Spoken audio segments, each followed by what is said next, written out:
open government partnership. So we will start now with the words by the Minister of Modernization. Good morning. Can you hear me well? Perfect. Good morning to you all. It is a great pleasure for me to be here with you to open this important meeting that relates to this regional partnership and this regional meeting for open government. As part of the national government, this is a great honor. Undertaking this kind of project, this kind of collaboration, and bringing together in our country such prestigious individuals from the region is very important. Last year we were in France together with my friend Sanjay in the Global Organization for Open Government. So this is a very important symbol, very important indication of what we are looking for. We want to show to civil society what we are looking for. We have representatives of the civil society here.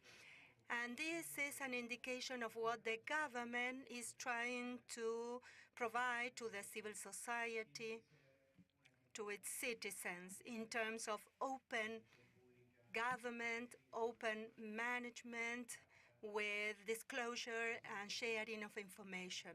As we usually say, we are looking for new rules for living together, new values for our society. And the government cannot be alien to this. So, for the last 2 years, we have been working along these lines, as we have done it in the previous 8 years in the city of Buenos Aires. We have several representatives of the city of Buenos Aires here with us today. That was like a lighthouse for us, joined by other cities in the country. The national government at that time did not have an initiative focused on open information, open data, and creating good open government practices.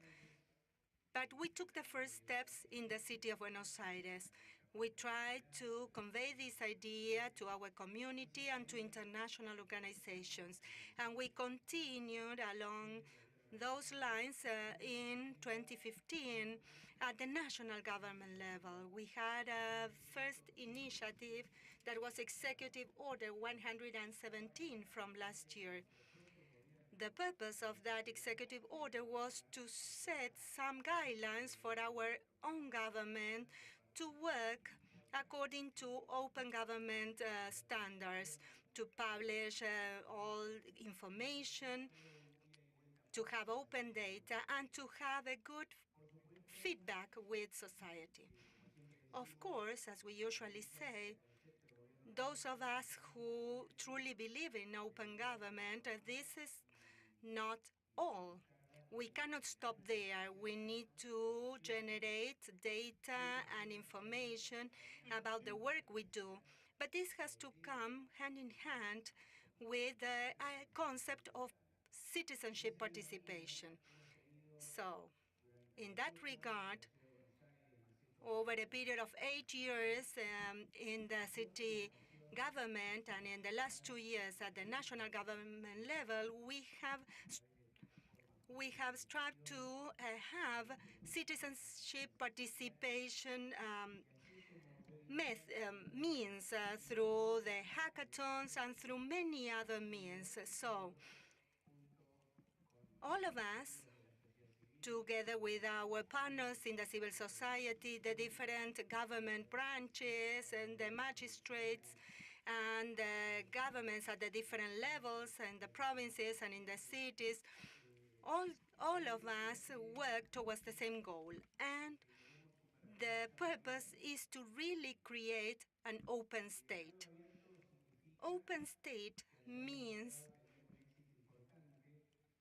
being successful with the so-called 44 public management commitments. In this year, in the third national plan for open government, together with all these governments and with the community and the different government departments, we were able to agree on 44 commitments that had been published that were set up together, and that means that both the government and the civil society have worked together in order to come up with those commitments. This was a truly participatory process, and this enabled us to have a very good feedback with our citizens, with our society. Of course, this poses a challenge to us, and we will continue stepping up to this challenge in the forthcoming years. We want to enhance citizenship participation through different mechanisms with the Secretary of Under Office of Innovation and through other government mechanisms. But the challenge is even bigger. This has to do with something that is truly relevant, and that is the federal commitment that we have undertaken with all the provinces. A commitment for modernization, to create these participation spaces where we can have a dialogue with the different provinces in order for us to be able to have a participatory state with all the necessary mechanisms in place.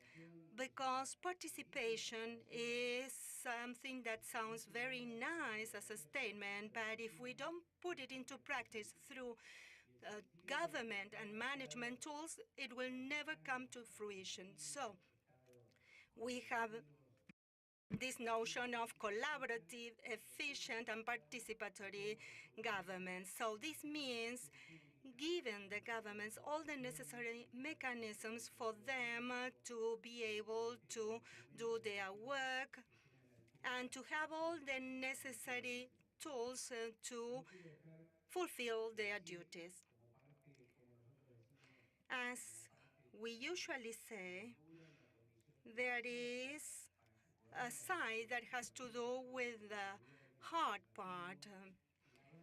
Whenever you want to establish a participatory government, you need to consider the progress made in the city of Buenos Aires at the national level and in many provincial governments in terms of management, administrative streamlining and modernization, the creation of a true digitally based e-governance with documentation that is handled through digital platforms.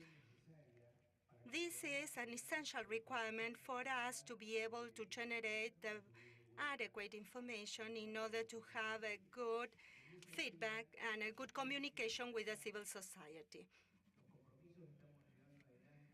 And I would also like to highlight the commitments undertaken towards the OECD so that Argentina can join the OECD and follow its standards, its tools and mechanisms. So in everything that has to do with open contracting, open procurement, all this is very important. At the national government, we have taken significant steps in this direction through the new procurement systems in order to handle all the bids and tenders for public works. All this to ensure we have a transparent government, a participatory government, where civil society knows what we are doing, they can monitor and have a good control of all the management of these procedures in the government. In conclusion, I would like to say that Argentina is walking towards the fulfillment of this commitment of achieving a truly open government. So let me highlight the work done with the judiciary, with Congress, with the provincial governments, with the municipal governments.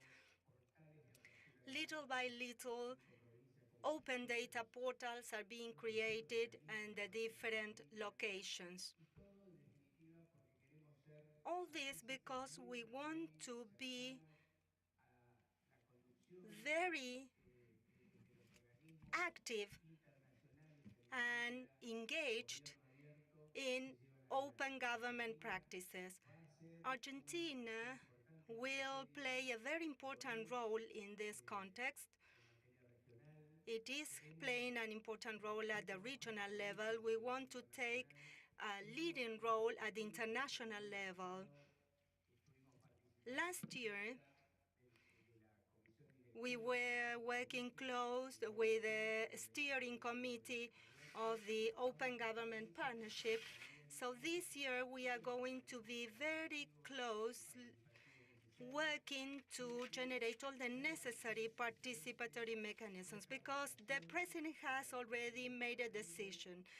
We want to build a true, open, participatory, engaged government close to civil society, close to our citizens. So I think that we share the values of the Open Government Partnership, and we want to play a leading role in this partnership. So I wish you the best for these 2 days. I hope you can take advantage of all the different speakers that are so prestigious. And let me highlight the panelists that are here with me, Ms. Maria Baron, Sanjay, with whom we have shared other events, and Dalil Antunes, and of course all the other panels. So I wish you the best, and let me welcome our dear Vice President Gabriela Michetti, who has joined us for this session.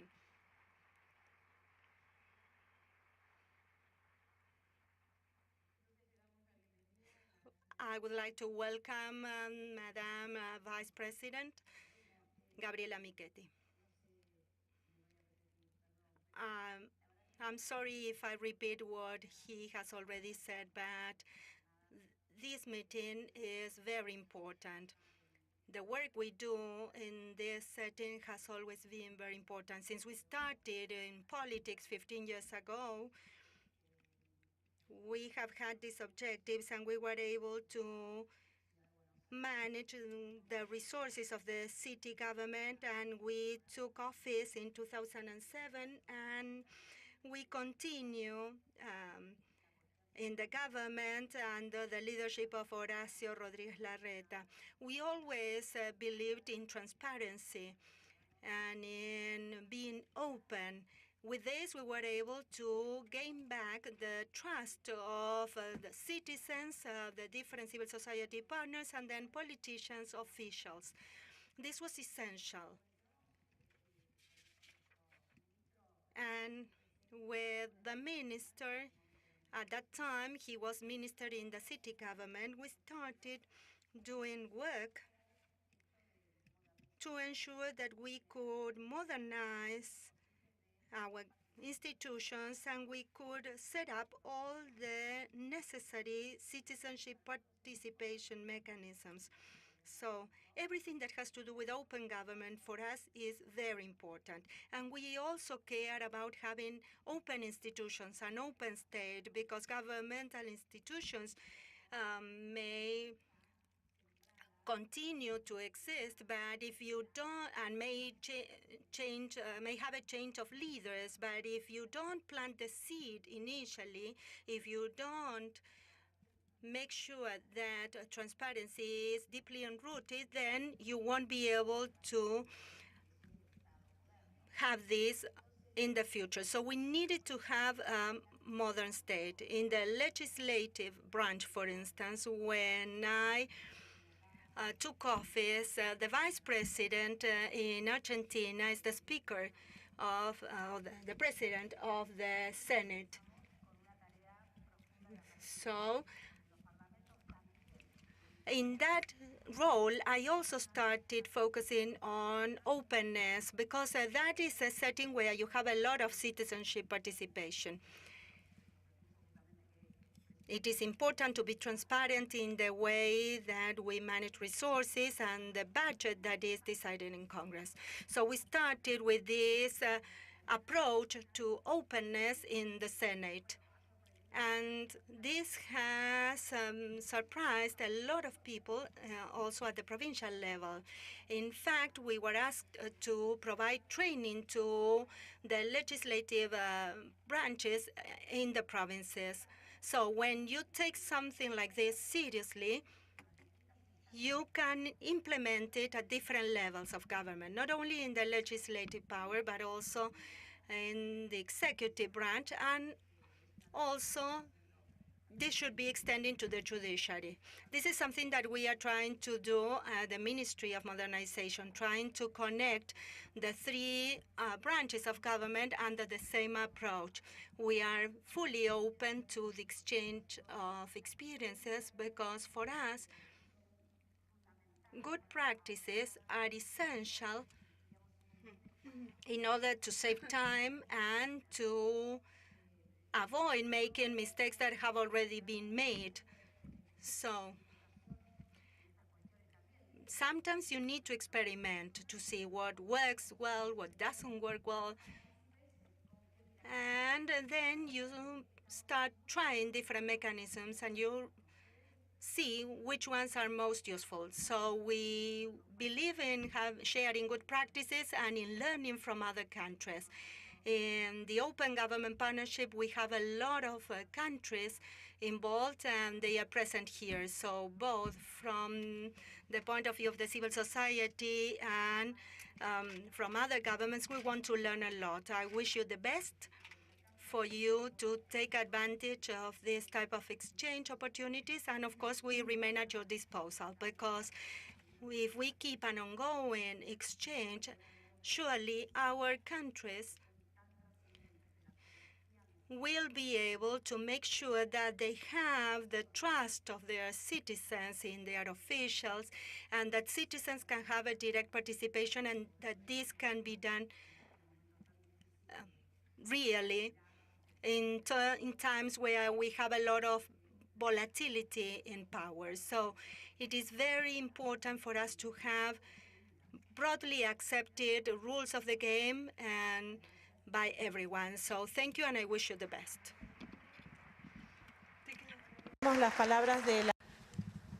We express our thanks to the Vice President for her remarks, and we will now continue with the words by Dalil Antunes from the ACIJ.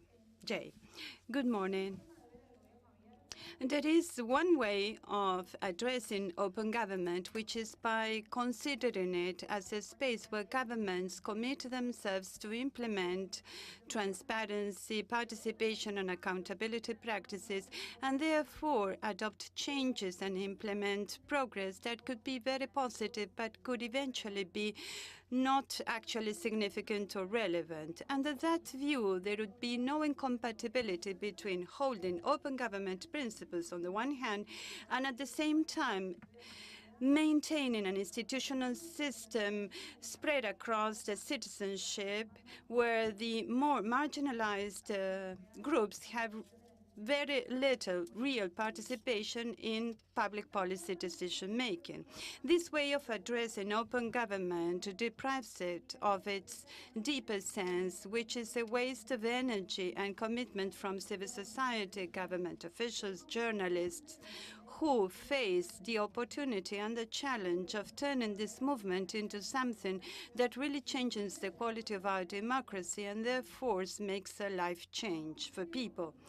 Taking a serious commitment of open government is considering democracy as something serious, and trusting on participation and increasing transparency and accountability principles, implementing them in public affairs, most of all those that are decisional.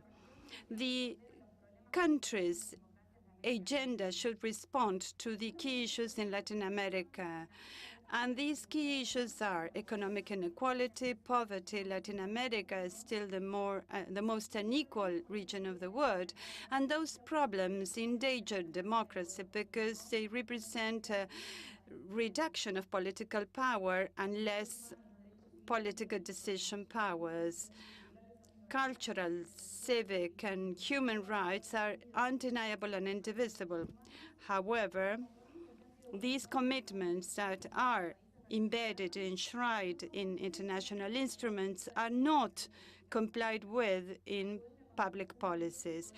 At the same time, the concentration of words in a very few hands becomes political power, and therefore our governments are co-opted by powers that disregard laws and policies, such as resulting in things such as illegal funding of public policies, of political parties, manipulation of the press. So the agenda of the OGP should consider these issues. In Argentina, the government should demonstrate a serious consideration of this matter and implement its commitment, taking this opportunity of building sound and participatory institutions. Those in power, because they've been elected and are legitimate, have the historical opportunity of not wasting this capital and provide a lasting legacy. So the sound, transparent, and participatory institutions are the ones that will give us this legacy. In Argentina, there are structural practices that weaken the quality of democracy and should be reverted along the lines of the principles of open government. It is necessary to strengthen the rule of law, abide by the Constitution, respect human rights and laws, and this requires avoiding hyper-presidentialism, preventing the abuse of executive decrees and going by the Constitution, because that is the way of moving forward with the reform, with the participation that can only take place at the Congress, at the Parliament. It is also necessary to have relevant and appropriate citizen participation mechanisms to discuss public policy decisions. This requires, for instance, that the bills for law reform, tax reform, and other significant legislation reforms should enable the impacted communities a chance to speak. Argentina is also now in the process of electing the national ombudsman. After 8 years of lack of ombudsman, there will be 3 candidates, and these 3 candidates were not did not give the population a chance to get involved, and this should be reverted through citizen participation. Otherwise, it will be a weak ombudsperson.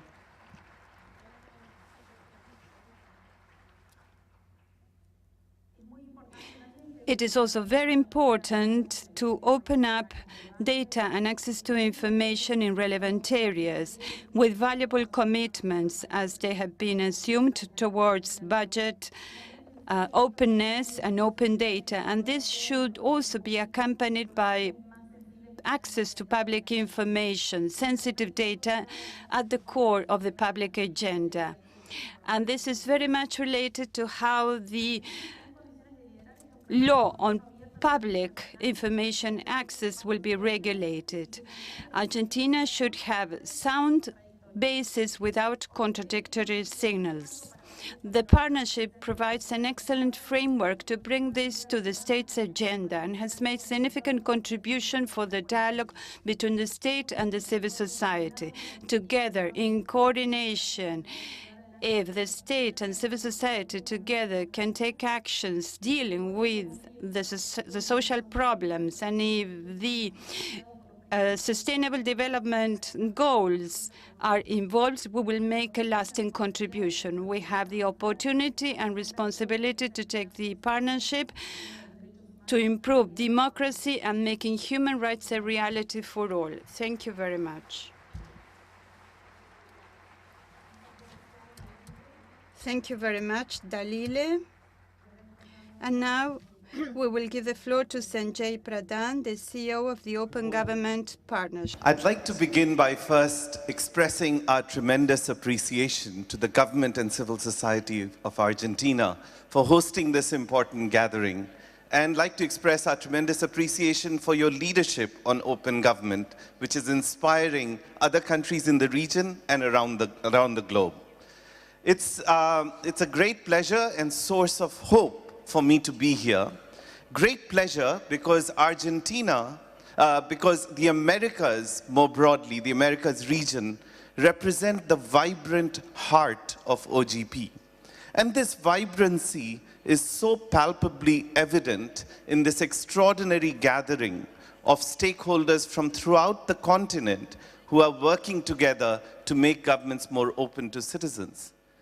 This collective strength that is on display here will be needed because we also meet at a time when we confront our open government movement confronts extraordinary challenges.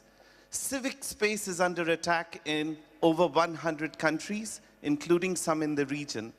Democracy is under threat in several parts of the world, fueled by the rise of fake news and manipulation of social media to spread social discord. Globally, citizen trust in government is at an all-time low. Citizens perceive government to be captured by privileged elites who are enriching themselves, and this perception is fueled by major corruption scandals like Odebrecht, Panama Papers, Paradise Papers, and in the region, this comes on top of long-standing challenges of extreme inequality, crime, and violence. So why do I then say that I have hope? And I say I have hope because right here in OGP, I see glimmers of an alternative path, a more hopeful path, which can show a better way to the region and the world, a path that puts citizens first. So right here in this room, you have reformers who are working to ensure that citizens in Paraguay can oversee government contracting, which can be the hotbed of corruption. Right here in this room, you have reformers who are working to ensure that citizens in Honduras can oversee the delivery of life-saving medicines. So citizens in Chile can monitor meetings and donations between public officials and lobbyists to curb influence peddling. So young women right here in Buenos Aires can access reproductive health services. These are inspirational reforms that put citizens first. But you know, they are too few and far between. We have to join forces to scale this up. And we have unprecedented opportunity in the Americas to do so in the next year. In 2018, 14 OGP countries and 6 subnational OGP pioneers will develop action plans. This provides a huge opportunity to scale up ambitious reforms across countries using these action plans. So let us commit that in the next year, in these action plans, we will double the percentage of ambitious commitments which are judged to be transformative to society from just 12% at present in the Americas to at least 25%. And in 2018, 7 countries in the region are going to undergo presidential elections, which gives a great opportunity to get political candidates to commit to advance open government. So in this context, let me quickly offer 3 priorities for our collective action. First, we must protect and enhance civic space, which is under attack, including in some countries in the region. In some countries, civil society has been very critical of government and has walked out of the national process altogether.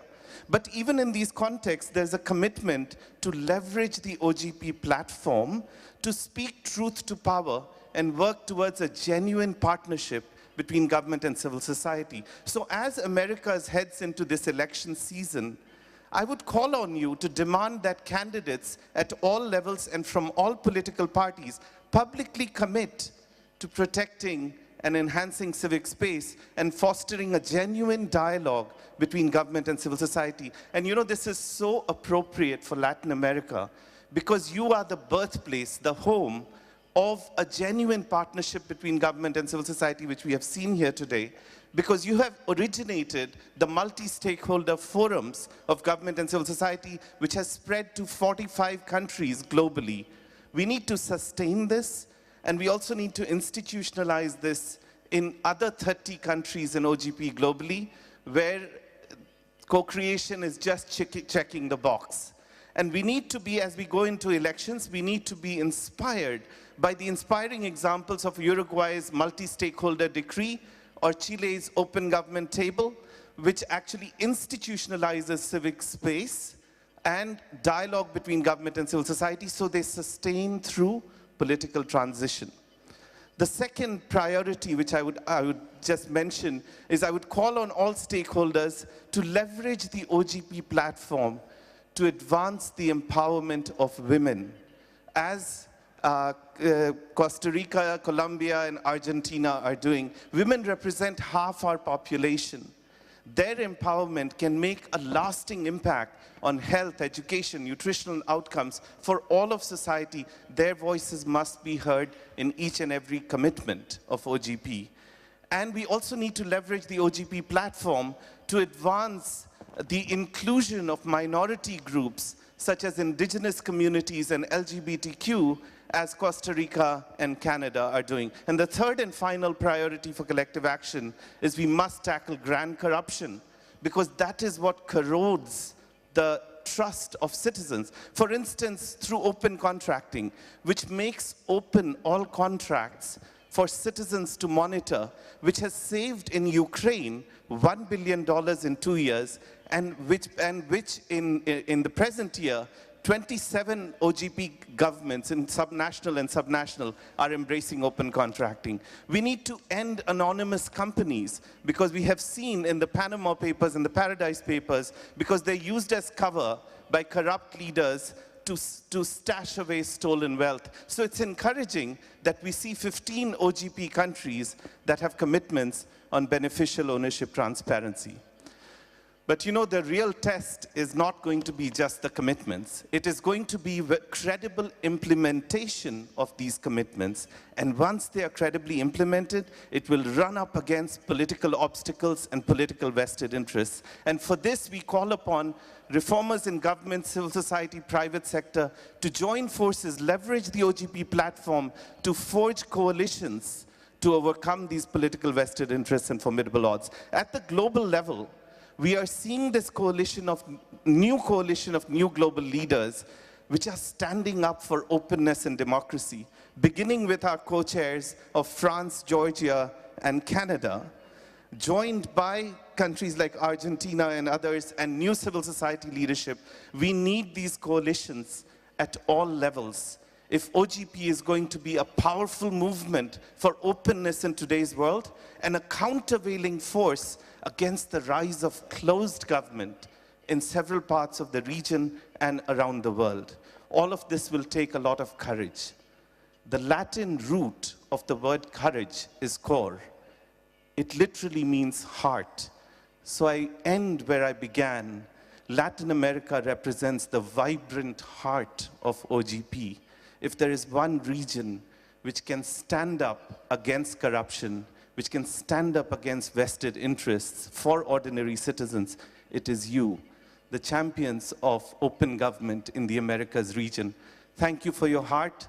Thank you for your conviction and courage.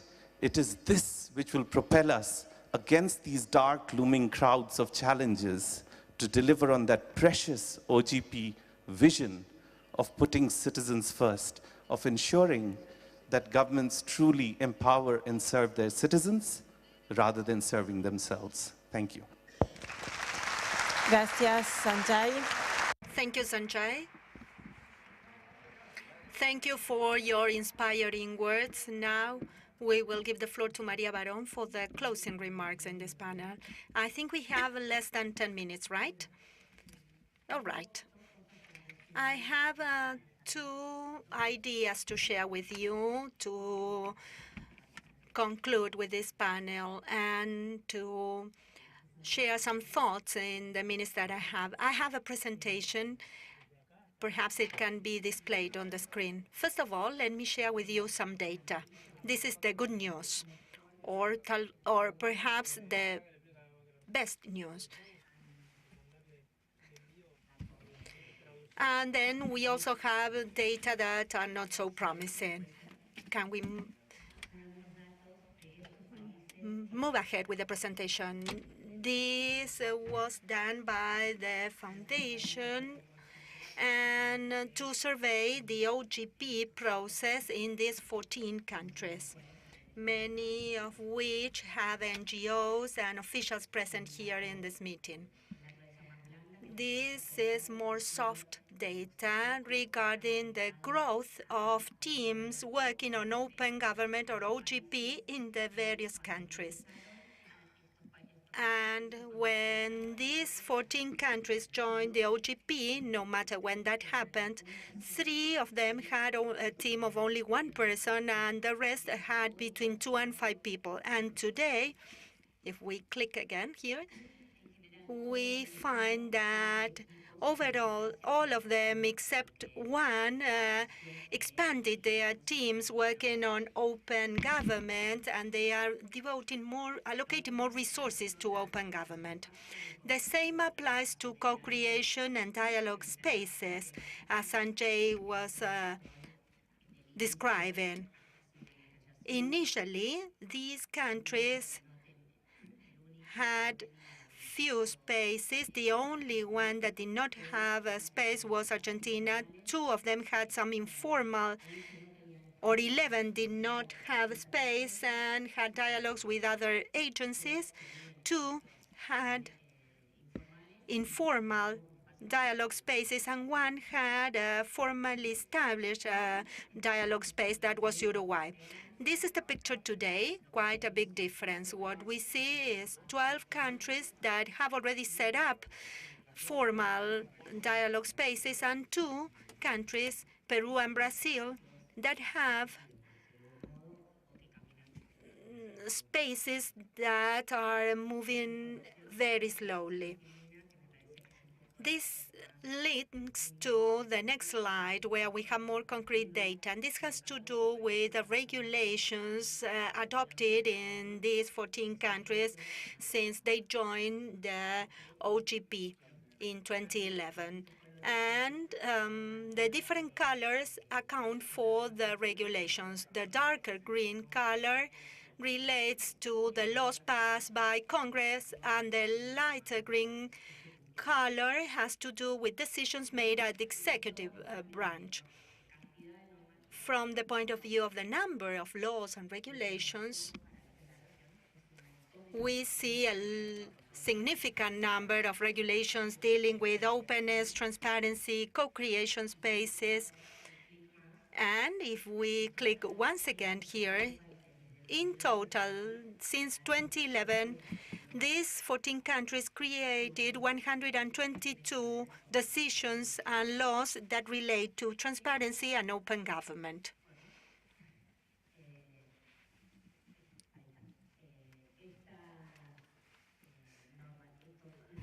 This implies, on average, almost 9 decisions or regulations per country.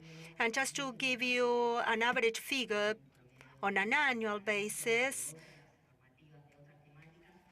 in other contexts, many countries sometimes pass 1 or 2 laws related to health and education. And here we see that they are passing laws relating to open government. So it means that governments have attached to the notion of open government a lot of importance. So here we have the different themes and the different areas and the regulations relating to these different themes. I don't want to go into all the details, but I think that this is good news, that in the last 5.5 years in Latin America, we have been able to establish the scaffolding that we need to set up the rights and the transformation, or pave the way for transformation in our society. Having said this, I must also say that in our country, specifically in Latin America, we have sound civil societies, and the civil society in the region has been truly demanding. And perhaps this data has not translated into reality. This is good news, but this by no means means that we are transformed as a society. This doesn't mean that we are eliminating poverty or that we have less corruption. I think that so far, the countries that joined the OGP and the civil societies of those countries have set for themselves expectations that have not yet been fulfilled. We are headed in the right direction, but we haven't met these objectives yet. In Brazil, more than half of the legislators are accused of corruption. In other countries, we have significant human rights violations against journalists. We have organizations that want to come out of the OGP. We have organizations that want Mexico to leave the OGP. In Guatemala, we also have organizations that have left OGP, not on a permanent basis, but they are still in the process of challenging and questioning the OGP process in the countries. Argentina, part of the government is taking bold steps in this direction, and other parts of the government are not fully committed. We have the ombudsman election, and that is happening behind doors.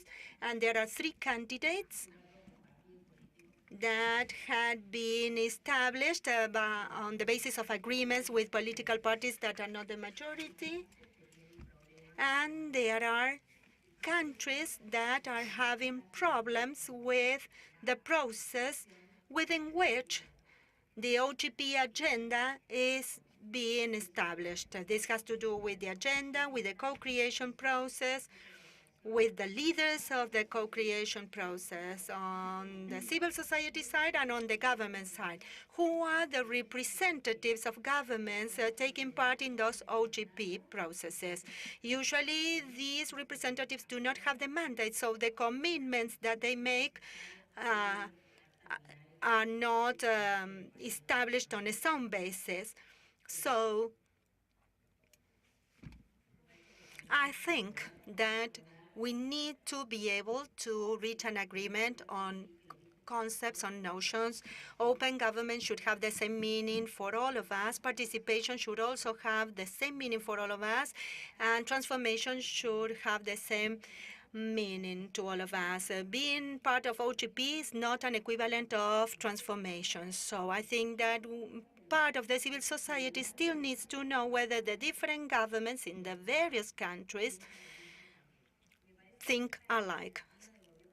I believe that the OGP was initiated by presidents, and that did not happen by chance. This has to do with the leadership role they want to give to their countries. We know that Minister Ibarra is fully convinced of the beauties of open government. I cannot say the same about the Speaker of the House. So it is very important to get the top leaders of the countries involved in order to achieve that transformation and to allow us to do what we want to do.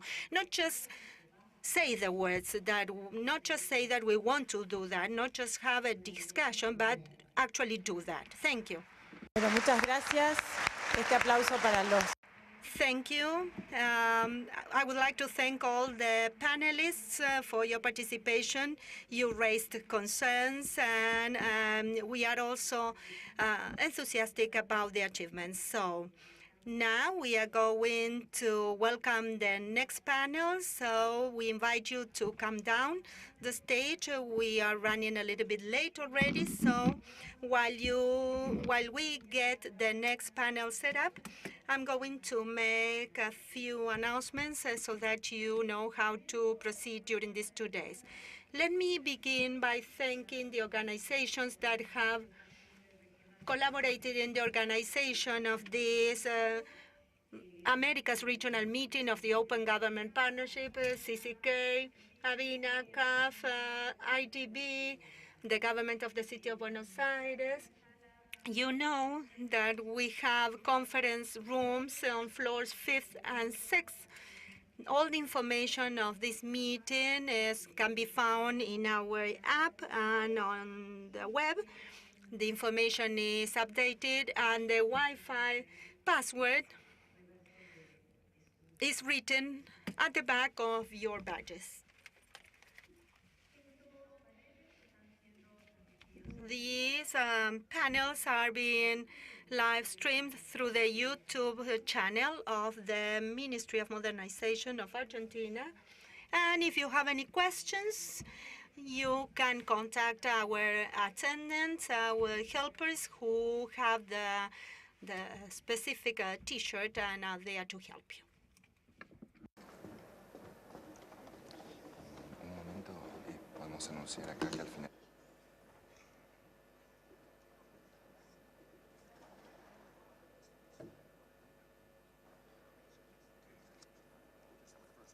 Okay. Bueno, muchas gracias. I would like to thank these panelists for being here with us. Let me introduce to you Scott Bryson, who is the President of the Treasury Council of Canada, Marie Kiviniemi, the Deputy Secretary General of the OECD, and former Prime Minister of Finland. Welcome. Gabriel Cifuentes, Secretary of Transparency from Colombia, and we are still awaiting for Horacio Rodríguez Larreta, who is the head of the government of the Autonomous City of Buenos Aires.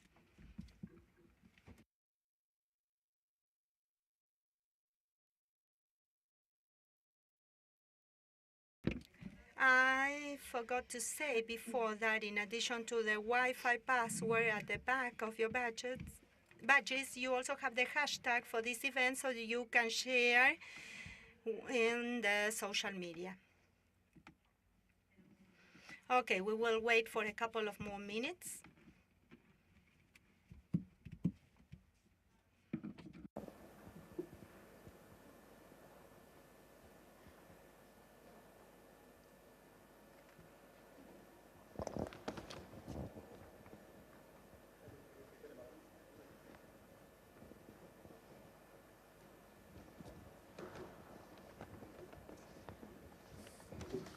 Hola. Hola, ¿qué tal?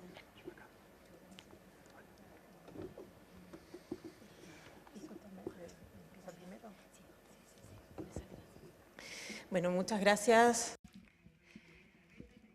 Thank you. I am being told that Mr. Rodríguez Larreta will have to leave earlier, so if the rest of the panelists agree, we will give the floor first to him. We have a round of questions. We need to finish this panel before the top of the hour, so we will have some questions to all of you, but let's start with Mr. Rodríguez Larreta. Buenos Aires was chosen as one of the 15 subnational governments for the Open Government Partnership, so perhaps it would be interesting for us to learn from you how that came about. Well, let me begin by saying that for Buenos Aires, it is an honor to be part of these 15 cities. For some years, we have been working along these lines when Andrés Ibarra was still at the city ministry. And we started with those policies, and today this is part of the government initiatives. So let me give you some examples of the latest initiatives that we launched. We have an open government ecosystem.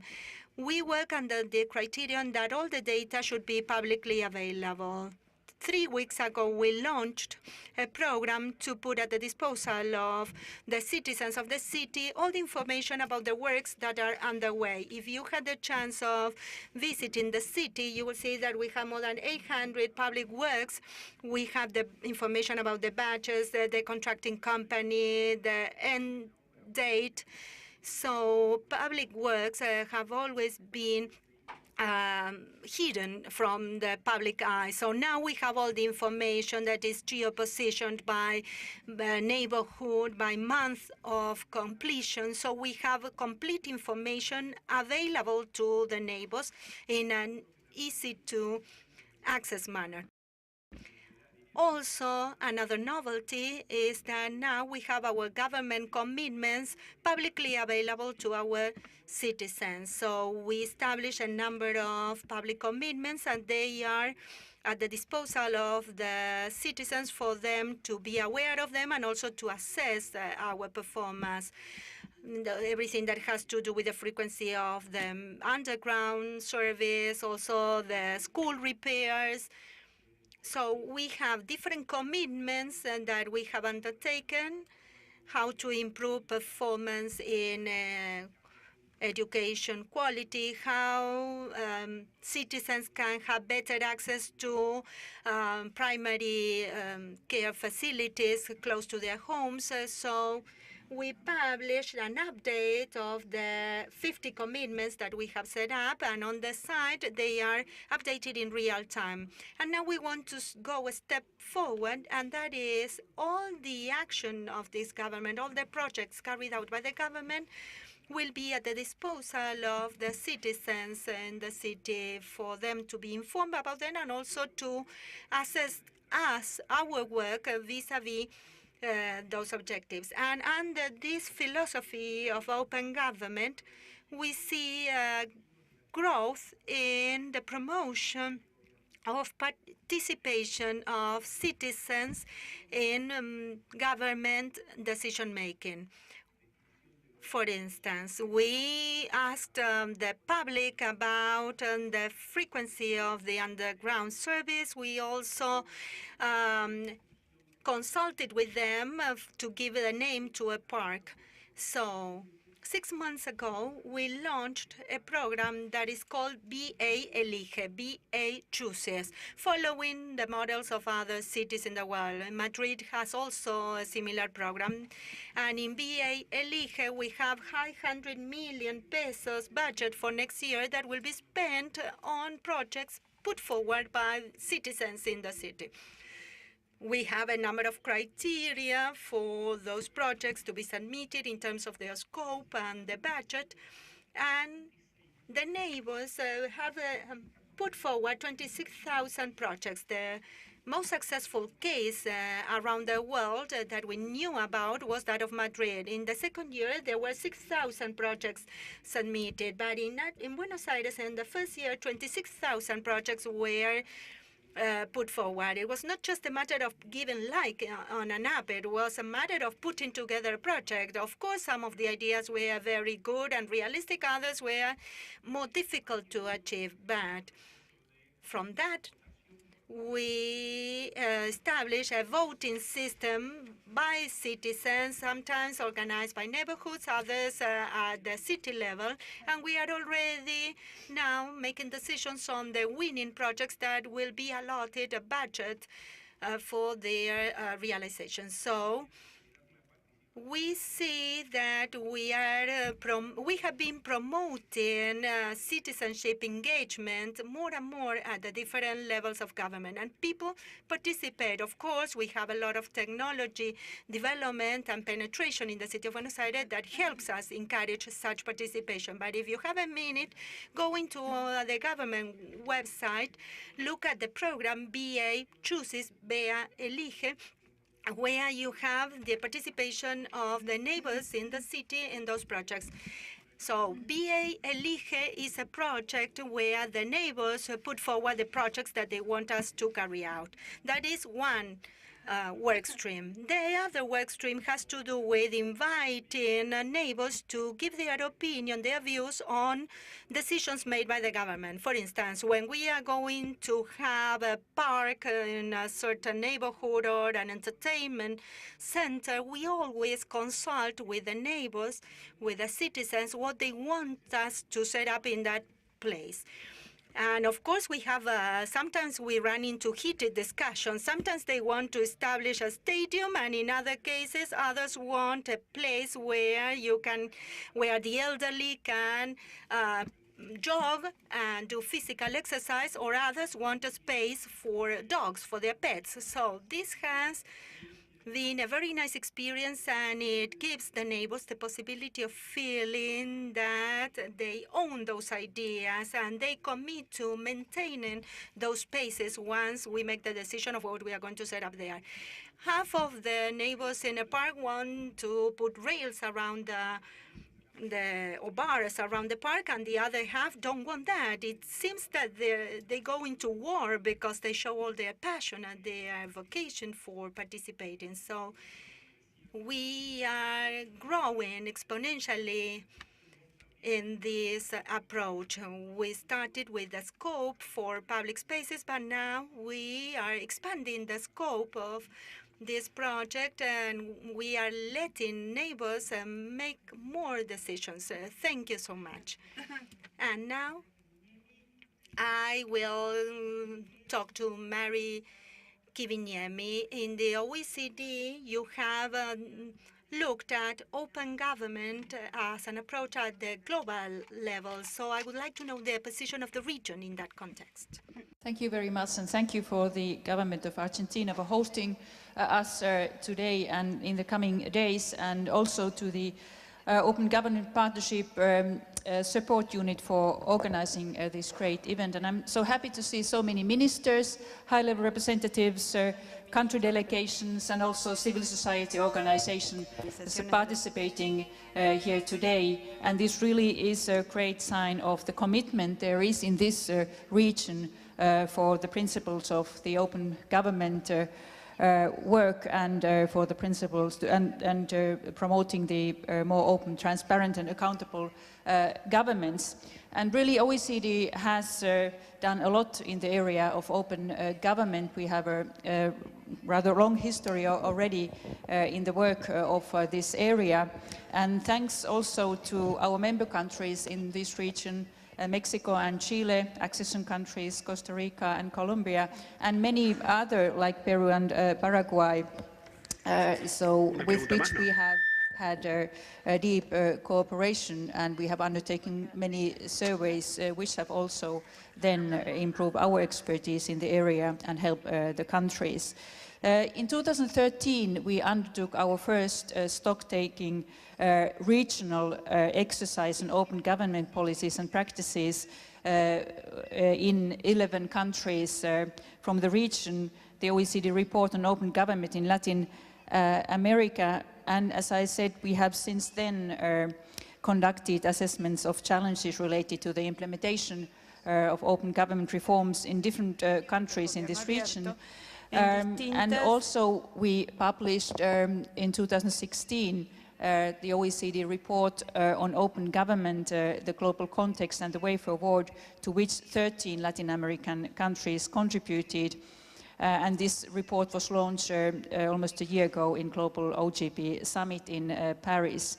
And when we have a look at the results of that survey, and based on that work, and when it comes to the main achievements in these regions, in the promotion of open government principles of transparency, accountability and participation, it can be seen, and actually that was said already by many panelists in the previous panel discussion, that Latin American and Caribbean countries are clearly driving the global debate in different open government areas. Some LAC countries are among the most active worldwide when it comes to the promotion of stakeholders participation and engagement, Colombia as a good example. Also, many LAC countries have implemented innovative citizen budgets. Argentina is a good example, and others are actively involving excluded stakeholders, such as the indigenous communities in development planning, like Costa Rica. So really, the front runners are the countries in this region. That this is kind of the first achievement. But another point I would like to take up is that this region can also be congratulated for its capacity to establish very robust enabling environments for open government reforms. Most countries have, for instance, passed laws on access to information in recent years. Others have moved forward with the adoption of guidelines in open government areas, such as open data or public procurement. And third point, when it comes to the achievements, and maybe most importantly, some countries from this region have been pioneers in mainstreaming open government principles and are moving towards a truly holistic approach to foster transparency, participation, and accountability, which also includes the judiciary, the legislature, and subnational governments. And this region is clearly driving the global agenda when it comes to what the OECD has termed the promotion of an open state. But these were the good news. Of course, there are some challenges which the countries have to tackle. And also, I would like to mention kind of the challenges which are most clearly seen. So until now, open government reforms and citizens' participation initiatives have, for instance, often been built on loosely defined concepts. And in some cases, they have been implemented with inconsistent methodologies. So improvements can be made when it comes to defining the concepts and also when it comes to implementation methodologies. Second challenge, which our report shows, is that there is a need to focus more on the evaluation of open government reforms.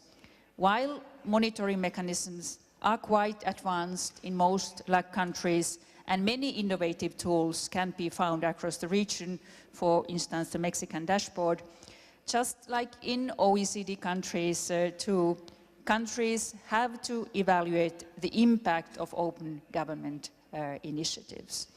And lastly, in many LAC countries, there is still insufficient communication about open government reforms and their possible benefits. So general awareness about open government remains relatively low, and countries have to make even more important efforts to go beyond the usual suspects and include stakeholders from all parts of the country in their open government processes. And at the end, I really would like to stress that you can count on the OECD to play its part, and we are ready to work hard with this region also in the future when it comes to implementing the open government strategies. And one new tool which we can offer to countries in this region is the OECD recommendation of Council on Open Government, which is actually right now discussed in Paris at the Public Governance Committee meeting. And after it has been approved by the committee and by the Council, also the non-member countries can adhere to this recommendation and instrument, which will be the first internationally recognized legal instrument on open government with its 10 principles. And it also is an excellent way to evaluate the country's performance, monitor the work. It will also provide good indicators to see how your country is performing compared to other countries' performance. So thank you very much for this opportunity also to present the OECD work, and as I said already, happy to continue the excellent cooperation with the countries in this region. Thank you. Muchísimas gracias. Thank you very much. And now we would really appreciate the words of Minister Bryson as the next co-chair of the Open Government Partnership. Perhaps he could talk to us about the topics that you will be promoting, if they are anyway related to Mari Kiviniemi's words. Sorry. Before that, the head of Buenos Aires government has to leave, so he just wants to make a closing remark, a final comment. I know there are many visitors from the hinterland and from abroad. I know you have a very intensive agenda, but please take some time to enjoy the city of Buenos Aires. We are making a lot of efforts to offer to our visitors in the best of conditions. So take a break and visit tour the city. Thank you. Thank you. So, Minister Bryson, I was asking you to talk about the words you're going to promote. Thank you. I am delighted to be here at the Americas Regional Meeting of the Open Government Partnership.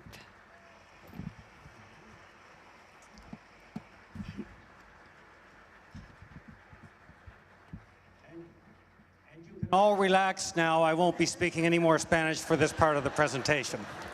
Thank you for that big effort. I've spent 20 years in political life in Ottawa, Canada, as a politician butchering French.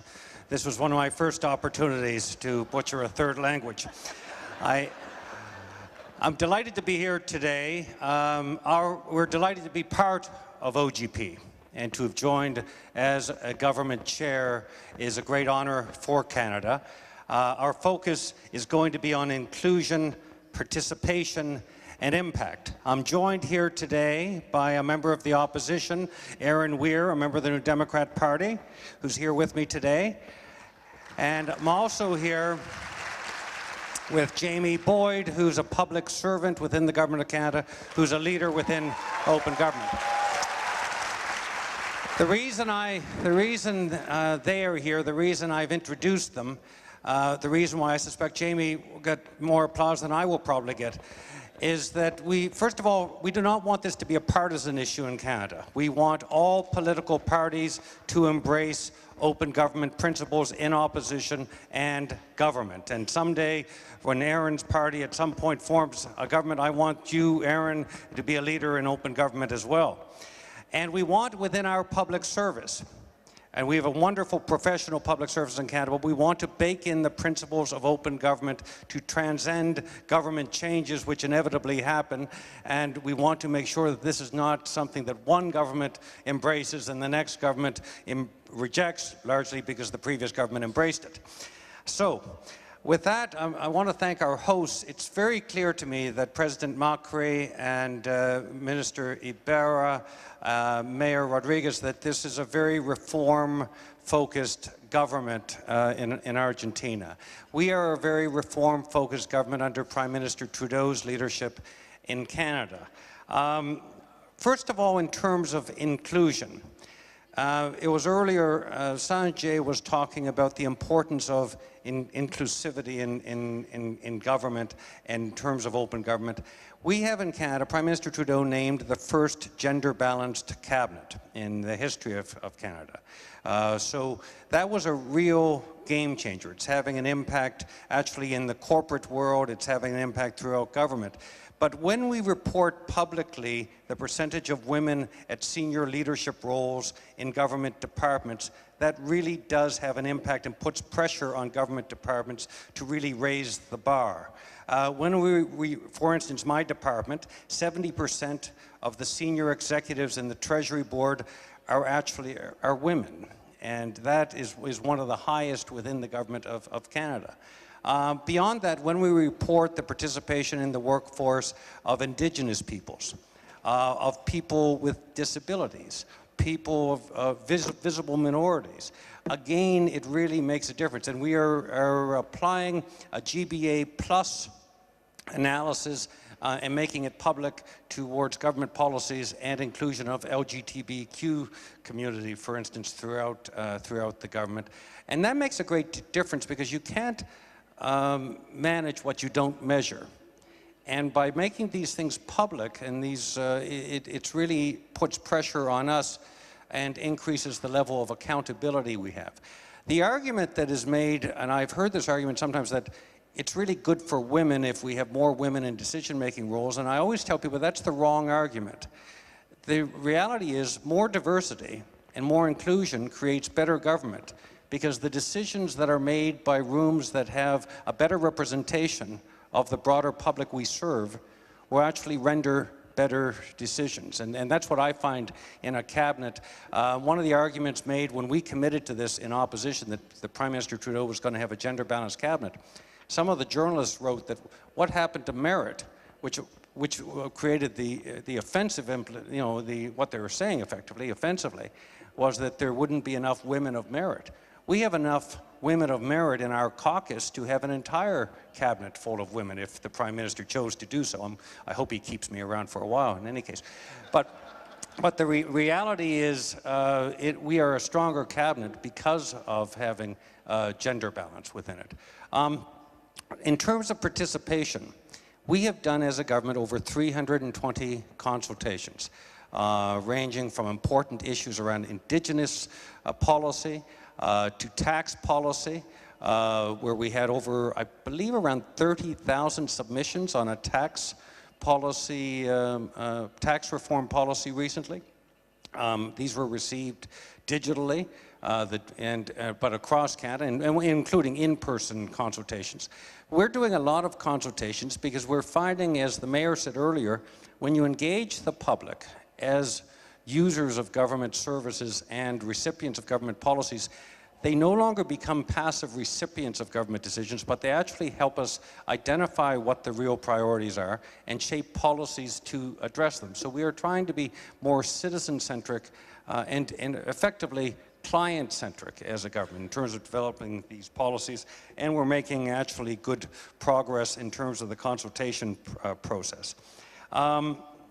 Again, the participation in democracy should not be something that happens at election time and then basically lies dormant for 4 years.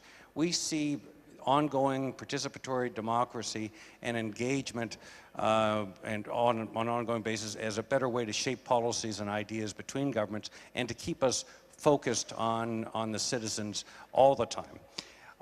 In terms of impact, when we were first elected, in opposition rather, our platform commitments largely shaped our ministerial mandate commitments, mandate letters from the Prime Minister to ministers.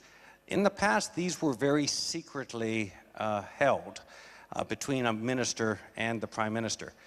Prime Minister Trudeau, 2 years ago, made our mandate letters public.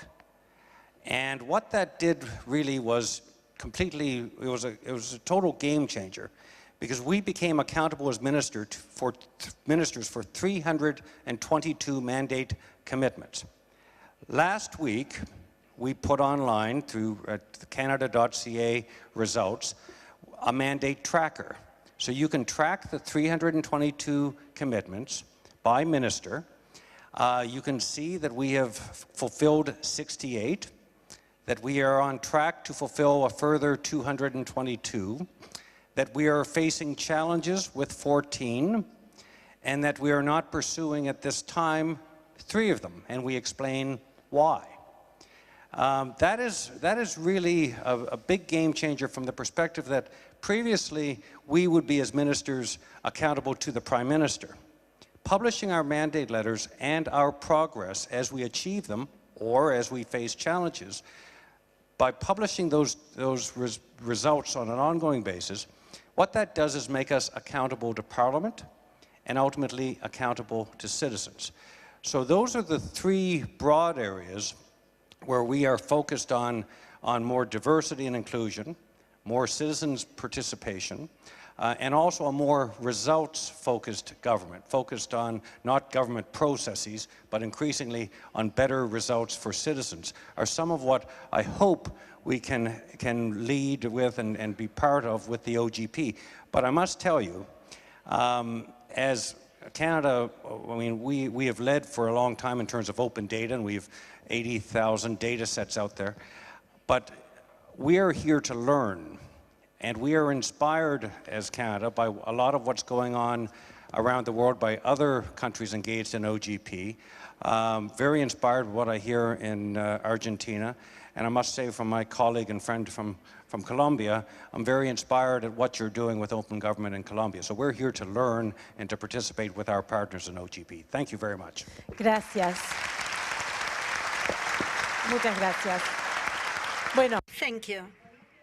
Colombia has been mentioned several times, so in the last few minutes that we have left before closing this panel, we would like you to address two important issues. One is the peacemaking process that has had a global impact, and the other one is participation of women, as mentioned by Sanjay. So perhaps you can summarize your views in that regard. Let me begin by extending greetings from my country to all the representatives of the civil society organizations, the government officials, and also my colleagues here on this panel, whom I admire. As you well know, Colombia is just awakening from more than 54 years of armed conflict. And in this new awakening, now we begin to see other problems in their true colors. Perhaps as we were focused on solving other issues, we didn't realize that these other problems existed. So these are problems such as corruption that also affects many other countries in the region. Corruption is the worst form of violence as it was defined in Colombia.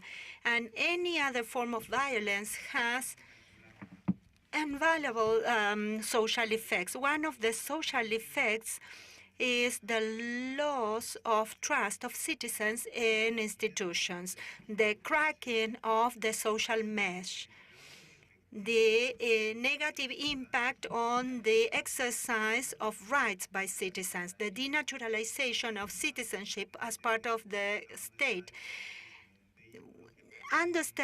not understanding that the government is the vehicle through which citizens can exercise their rights and can fulfill their needs, and of course, the compliance with all the commitments of the government that abides by the rule of law. So this should be one of the main political lines in any government. Now we are in the process of having a social reconstruction process of the social fabric.